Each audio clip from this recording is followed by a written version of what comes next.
설계 프로세스란 프로젝트의 수행 절차를 뜻하는 말로써 여기에는 다양한 모델이 있지만 이번 시간에는 가장 일반적인 공학 설계 프로세스의 모델을 소개하고 각 단계별 개념 및 특징에 대해서 살펴보겠습니다. 학습 내용으로는 공학 설계 프로젝트의 단계별 내용 중에서 5단계부터 8단계까지 학습하도록 하겠습니다.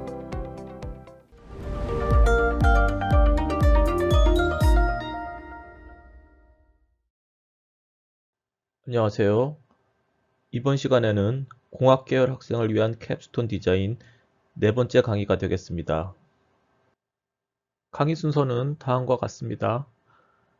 공학 설계 프로세스 체계 5단계인 분석과 결정, 6단계 설계 구현, 7단계 의사소통, 그리고 마지막 8단계 생산 설계 순으로 각 단계에서 해야 할 일들을 살펴보도록 하겠습니다.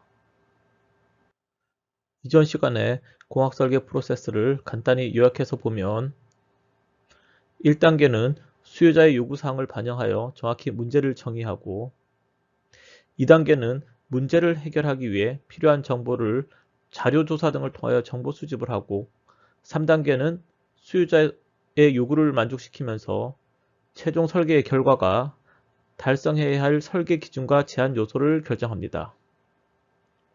그리고 4단계는 수요자의 요구를 만족시키고 설계 기준을 달성할 수 있는 다양한 해답을 찾아서 해결 방안을 모색하는 단계가 되겠습니다. 이번 시간에는 5단계부터 8단계 프로세스를 보겠습니다. 5단계부터 8단계는 각각 분석과 결정, 설계 구현, 의사소통, 생산 설계로 이루어져 있습니다. 그러면 공학 설계 프로세스 4단계인 분석과 결정의 단계부터 상세히 알아보겠습니다. 분석과 결정은 다양한 해결 방안들을 수학적 모델 또는 시뮬레이션을 통해 분석한 후 가장 적합한 해답을 최종 설계의 해답으로 결정하는 단계가 되겠습니다.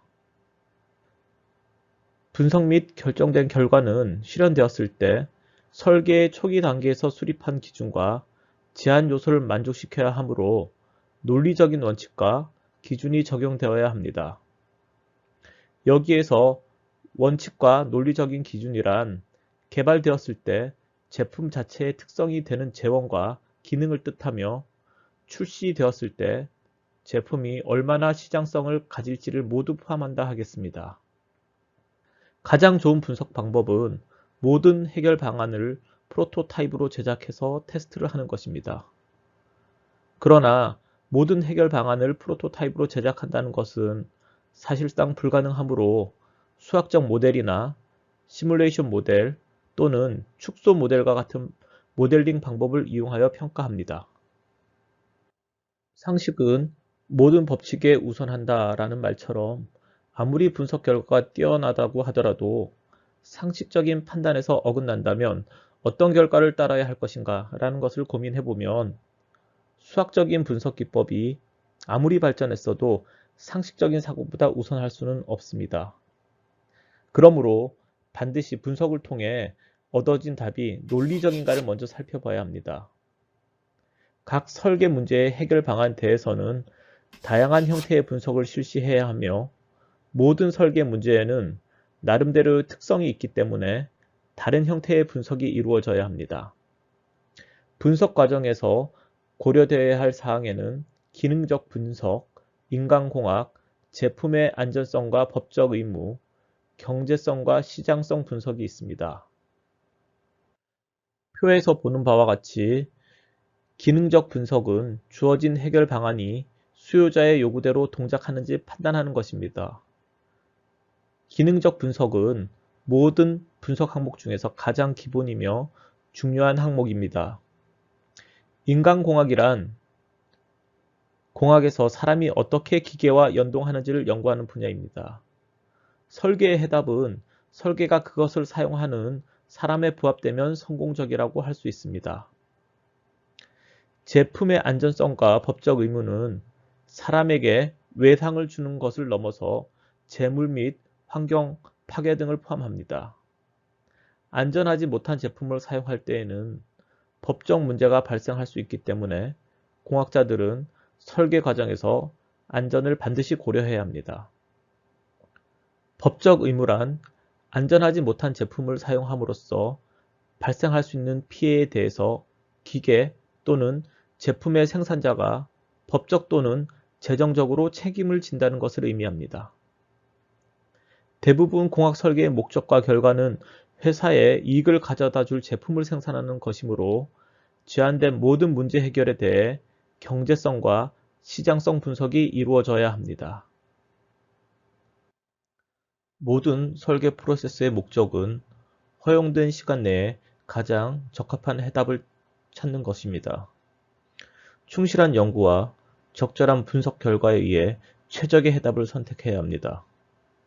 만일 연구가 부실하거나 선택의 폭이 작거나 혹은 분석이 부적절하면 별로 좋지 못한 해답을 선택할 수 있습니다. 다양한 아이디어 해결 방법을 분석한 후에는 어떤 해답이 가장 좋은지 결정해야 하며 선택한 해결 방안은 다시 상세히 기술하고 발전시켜야 합니다. 의사결정을 하는 방법 중에서 가장 널리 사용되는 것이 결정 매트릭스입니다. 결정 매트릭스는 가장 적절한 결정을 이끌어내기 위해 사용하는 수학적인 접근 방법입니다.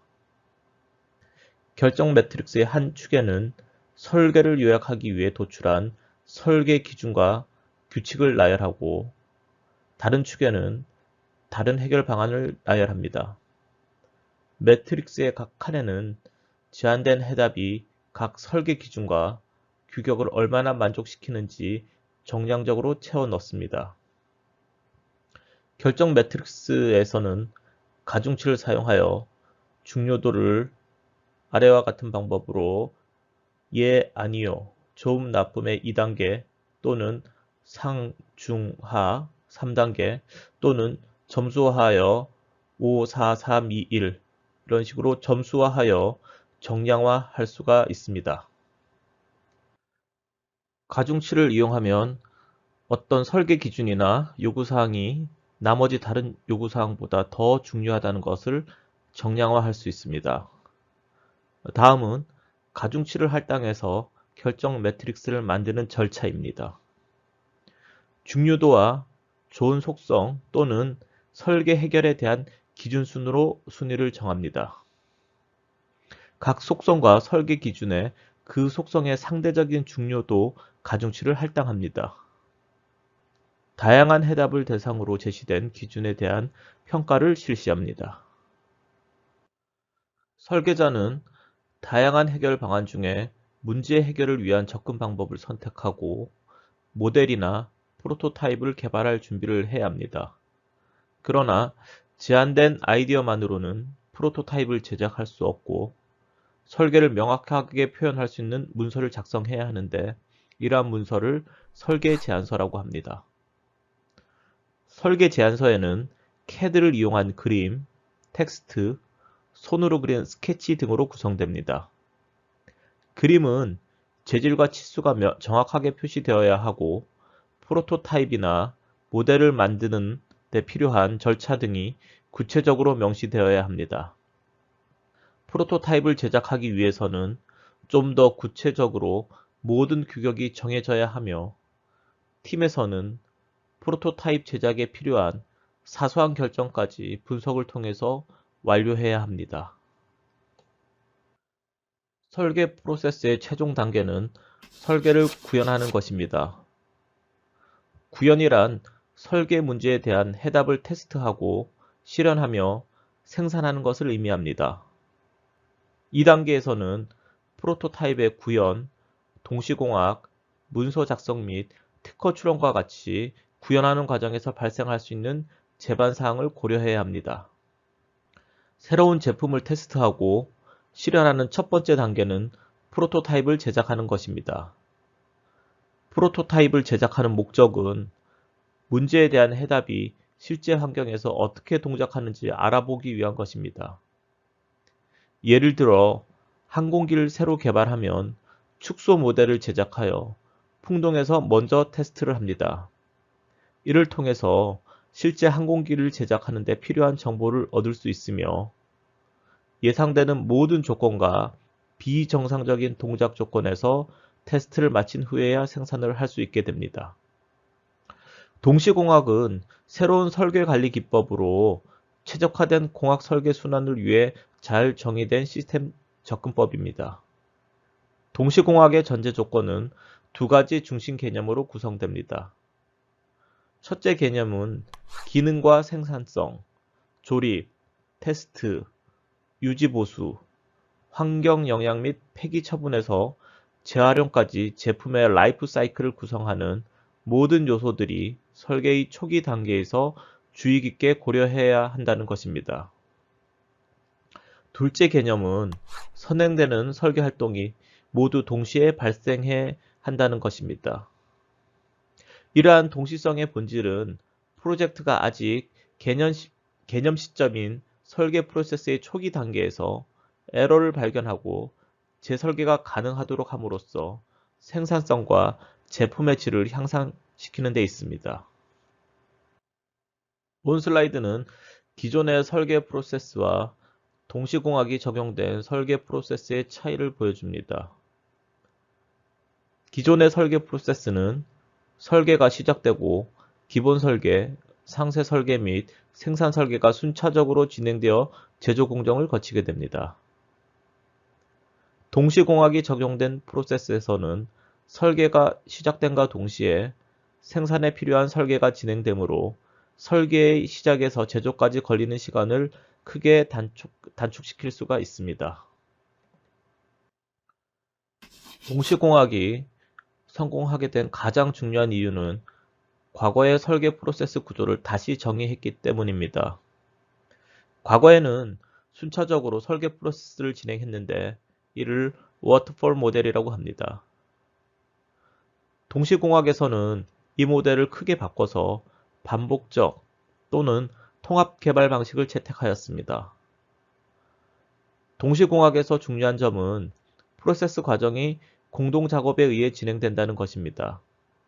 따라서 전체 설계 프로세스 기간에는 공학자들에게 결정권이 많이 주어집니다. 설계자에게 주인의식을 부여하고 단순 피고용자에게는 생산 활동에만 집중하게 함으로써 생산성과 제품의 품질을 높일 수 있습니다. 동시공학의 성공 여부는 공학자들이 어느 정도 협력해서 잘 할 수 있느냐 하는 능력에 좌우되기 때문에 견고한 팀워크를 기반으로 이루어져야 합니다. 설계 프로세스의 내용을 문서화하는 것은 매우 중요한 일입니다. 문서화는 설계 문제에 대한 해답을 명확하게 전달함으로써 어떤 것들이 어떻게 만들어졌는지 다른 사람들이 쉽게 이해할 수 있도록 해야 합니다.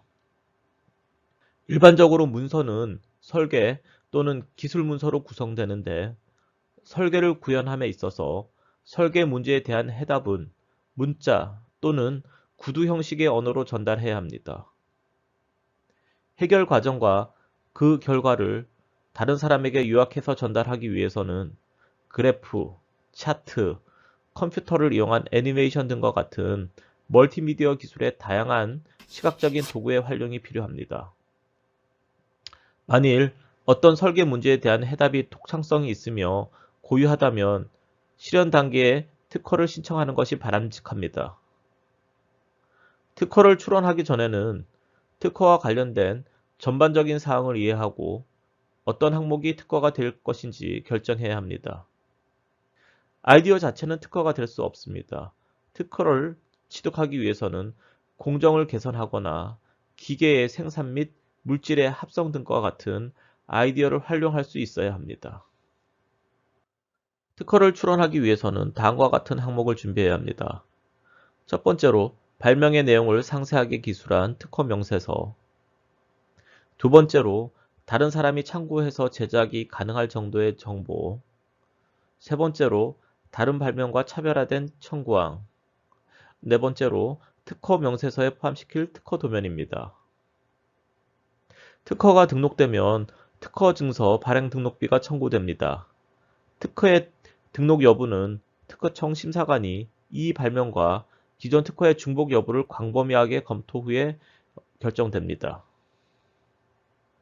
그러나 개인이나 회사의 기술 정보를 공개하지 않기 위해서 특허를 출원하지 않는 경우도 있습니다. 대표적인 예로 코카콜라는 제조 비법을 공개하지 않기 위해 특허를 내지 않은 경우가 되겠습니다. 예비 설계 단계는 개념 설계를 마치고 상세 설계를 하기 전에 이루어집니다. 예비 설계 과정에서는 설계 개념이 좀 더 구체적으로 정의되어야 합니다. 예비 설계 단계에서는 시스템 차원과 구성 요소 차원의 설계 요구 사항이 수립되어야 합니다. 요구 사항을 수립한다는 것은 계산과 분석, 문헌 조사, 사전의 경험, 특정한 분야의 전문가가 포함된 그룹 토론, 필요한 경우에는 테스트를 포함합니다. 예비 설계 단계에서 수립된 요구 사항은 상세 설계 단계에서 개발된 구성 요소의 규격을 정할 때 기본이 됩니다. 추상 설계는 설계 프로세스의 예비 설계 단계 과정에서 서브 시스템을 수립하고 각 요소의 조건을 구체화하는 데 이용된다고 하겠습니다. 상세 설계의 목적은 생산에서 사용될 검증 및 테스트를 마친 설계 도면과 규격을 작성하는 것입니다. 이 단계는 프로젝트가 전면적으로 시작되는 단계로서 모든 통합과 분석 절차에 다양한 전문 조직이 참여하여 시스템 설계의 개념을 물리적인 부속품으로 실현될 수 있도록 합니다. 또한 구성 요소들을 평가해서 앞에서 수립한 요구사항을 검증하며 미처 정의되지 않은 설계 요구를 명세화하고 요소 설계 요구가 전체 시스템 요구에 미치는 영향 등을 분석합니다. 요소 설계 요구가 마무리되면 외부에서 조달해야 되는 구성 요소에 대한 규격이 마련되어야 합니다. 보통 이러한 규격은 도면으로 작성되며 내부에서 생산되는 부품과 함께 도면 번호와 부품 번호가 할당됩니다. 내부에서 제작되는 부품과 다른 시스템 요소에 대한 치수와 재료, 표면 처리, 기계 가공 기술, 테스트 요구사항, 제조에 필요한 다른 정보를 상세하게 명시한 구체적인 그림을 준비해야 합니다. 상세 도면은 생산, 테스트, 선전에 필요한 포장 정보를 포함해야 하며 생산자에 제공할 수 있도록 적절한 크기와 모양을 볼 수 있는 외관도를 포함해야 합니다. 생산 도면의 다음은 조립 도면으로 각 구성 요소들이 서로 어떻게 연결되는지 상세하게 보여줍니다. 자재 명세서는 보통 도면의 우측 아래에 위치하며 조립에 필요한 구성 부품을 열거합니다. 테스트와 평가 단계에서는 설계가 프로젝트 초기에 설정된 설계 기준에 얼마나 부합하는지 평가하기 위해서 모델 또는 프로토타입을 사용합니다.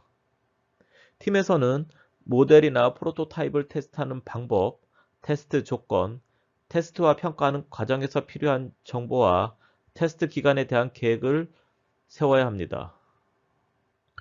구현된 제품에 대한 평가가 완료되고 제품이 의도한 대로 동작한다고 확신하면 설계와 관련된 상세한 내용을 최종 설계 문서 형태로 작성합니다. 최종 문서에는 슬라이드, 기술 보고서, 상세 설계 도면 또는 스케치 등이 포함됩니다.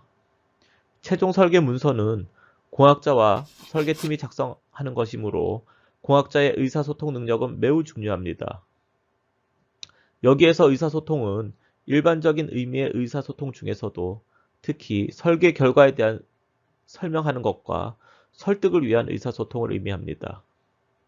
이러한 의사소통은 설계 프로세스의 한 과정으로 볼 수 있으며 의사소통에 능한 사람은 아이디어가 개발에 반영되어 실현된 내용을 잘 알고 있다고 볼 수 있습니다. 의사소통 방법으로는 보고서와 프레젠테이션이 대표적인데 의사소통 기술에 대한 구체적인 내용을 앞으로 다루어 보도록 하겠습니다. 공학 보고서는 보고서를 보는 대상을 기준으로 두 가지 종류로 나눌 수가 있습니다. 하나는 조직 내에서 개별적으로 사용하는 형태이고 다른 하나는 소비자가 사용하는 형태입니다. 공학 보고서의 양식은 다양하지만 일반적으로 조직 내에서 사용하는 보고서는 엄격한 형식을 따르며 소비자를 위한 양식은 상황에 따라 형식이 달라진다 하겠습니다. 보고서의 일반적인 형식에는 초록과 본문 결과 및 결론 등을 포함하고 있어야 합니다. 프레젠테이션의 목적은 정보를 제공하고 듣는 사람을 확신시킨다는 관점에서 보고서와 동일하지만 방법에는 큰 차이가 있습니다. 보고서는 시간적 여유를 갖고 볼 수 있지만 프레젠테이션은 신속하게 한 번에 마치는 것이므로 간단해야 합니다. 프레젠테이션에서는 상세한 내용을 설명하기도 어렵고 보고서에서 포함된 복잡한 그래프나 표를 보여줄 시간도 없습니다. 따라서 짧은 시간에 목적을 달성하기 위해 많은 준비를 해야 합니다. 설계 프로세서가 완료되어도 생산 과정에서 문제가 발생할 수 있습니다. 생산 과정에서 발생하는 문제는 설계팀과 협조를 함으로써 해결되기 때문에 설계팀은 지속적으로 생산 및 제조 과정을 지원해야 합니다. 가장 먼저 생산 과정에서 제작된 제품이 견본 모델과 일치하는지 확인하고 어떤 항목에서 견본 모델과 차이를 보이는지 알아내기 위해 합격 판정 시험을 실시해야 합니다. 품질 제어 계획도 생산 단계에서 수립되는데 품질 제어란 제조 공정의 부품과 같은 구성 요소를 검사해서 생산품으로 공급될 수 있도록 하는 것입니다. 품질 제어에서는 치수를 측정하고 정밀도를 검사하며 계측기를 사용해서 파라미터를 평가하거나 시각적인 검사를 하기도 합니다. 제품 생산에는 두 가지 방식이 있습니다. 첫 번째는 양산 방식이고 두 번째는 맞춤 제작 방식입니다. 양산은 동일한 제품을 대량으로 생산해내는 것이고 맞춤 제작은 수요자의 요구에 의해 소량 단위로 생산하는 방식입니다. 회사에서는 수요자의 요구와 제품의 성능을 확인하고 설계와 생산 계획을 세우는 과정에서 제품의 라이프 사이클, 공급, 유지 보수, 재활용, 폐기 처분 등을 고려하여 제품의 개선 계획을 수립합니다. 산업체에서는 이러한 경험을 가지고 있는 개인으로부터 자문을 구하거나 모범 사례를 연구함으로써 제품을 실현하는 과정의 경영 모델로 할 수 있습니다. 제품의 최종 가격에서 설계가 차지하는 비중은 높기 때문에 생산 조립을 위한 설계의 중요성은 매우 큽니다. 생산 조립 절차를 설계 과정에서 고려하여 제품의 제작과 조립을 향상시킬 수 있는 방법을 포함시켜야 합니다. 이는 동시공학을 통해 제품을 설계하고 생산하는 절차를 개발할 수 있는 학제 간 팀워크를 구성함으로써 가능합니다. 제품의 실현에 있어 설계가 생산에 미치는 영향은 다음과 같습니다. 설계 초기에는 생산 계획을 수립하는 것이 개념 설계와 상세 설계 이후에 이루어지는 생산 개선보다 비용 절감 효과가 더 크게 나타납니다. 최근 생산 기술 경향은 제조 환경의 변화에 신속하게 적응함으로써 생산의 유연성을 높이는 것입니다. 마지막으로 제조 공정 방식은 생산이 시작되기 전에 결정되어야 합니다. 또한 조립의 효율은 생산성을 높이는 데 큰 영향을 미칩니다. 부품 자체가 조립이 어렵다면 조립에 많은 시간이 들게 되고 결과적으로 생산성이 떨어집니다. 따라서 설계 초기 단계에서 부품을 설계할 때부터 조립 과정을 고려하는 것이 향후 생산성에 큰 영향을 미친다고 할 수 있겠습니다. 설계자는 자동화 기계의 속도, 반복, 정확도, 동작의 형태, 자유도 등과 같은 특성을 고려해서 자동화 프로그램을 구현해야 합니다. 만일 제품이 자동 조립 장치에 의해 생산된다면 설계자는 자동화에 관련된 사항을 설계에 반영해야 합니다. 다음은 생산과 조립을 위한 설계 과정에서 고려되어야 할 사항들인데 1번부터 10번까지 읽어보시고 참고하시기를 바랍니다. 1900년대 후반 각 대학 및 기업체 연구소에서 제조 및 생산과 관련된 연구 활동이 강화됨에 따라 CAD, CAM과 동시공학을 생산 및 제조 과정에 적용하게 되었습니다. 제조 계획은 필요한 기구와 장치를 확인하고 사용될 공정을 결정하기 위해 설계 도면을 검토하는 것으로부터 시작됩니다. 일반적으로 제품 공정 계획에 포함되는 작업을 아래 6가지로 열거하였는데 읽어보시고 참고해 보시기 바라겠습니다. 컴퓨터 통합 생산 시스템이란 전체 제조 공정을 통합하는 시스템을 뜻하는 용어입니다. CIM은 CAD, CAM을 통합하는 것뿐만 아니라 공학 설계의 모든 과정과 생산을 통합하기 위해 제공됩니다. 또한 CIM에는 자재 관리, 비용 산출, 선적, 교육 훈련의 기능들이 모두 포함됩니다. 아래 그림은 CIM의 구성 요소를 나타내고 있습니다. 참고해 보시기 바랍니다. JIT라고 하는 제조관리 계획은 생산성을 향상시키는 가장 중요한 경영 혁신으로 알려져 있습니다. 재고 물량을 남기지 않고 그때그때 필요한 물량만 외부에서 받아 생산하는 시스템이 되겠습니다. JIT를 운영하기 위해서는 부품 공급업체에 대한 철저한 사전 협의와 관리가 필요합니다. 국내 자동차 회사인 현대자동차도 이러한 시스템을 운영을 하고 있습니다.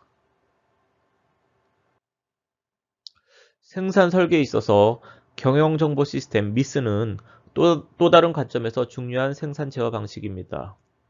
생산 제어에서 MIS는 생산 관리 및 경영과 함께 작업의 일정을 유지 관리함으로써 경영 활동에 필요한 일정과 정보를 제공할 수 있도록 합니다. 일반적으로 MIS란 기업 경영에 관한 정보를 제공해주는 컴퓨터 시스템을 말합니다. 최근에는 이 용어가 폭넓게 사용되어 때로는 의사결정 지원 시스템이나 인적 자원 관리 시스템, 프로젝트 관리 시스템, 데이터베이스 검색 시스템 등을 모두 포함하는 폭넓은 개념으로 쓰이는 경우도 있습니다. 이번 시간에는 공학 설계 프로세스 체제 8단계 중에서 5단계부터 8단계인 분석과 결정, 설계 구현, 의사소통, 생산 설계에 대해 알아보았습니다. 다음 시간에는 마지막으로 캡스톤 디자인 운영 사례에 대해서 알아보도록 하겠습니다. 감사합니다.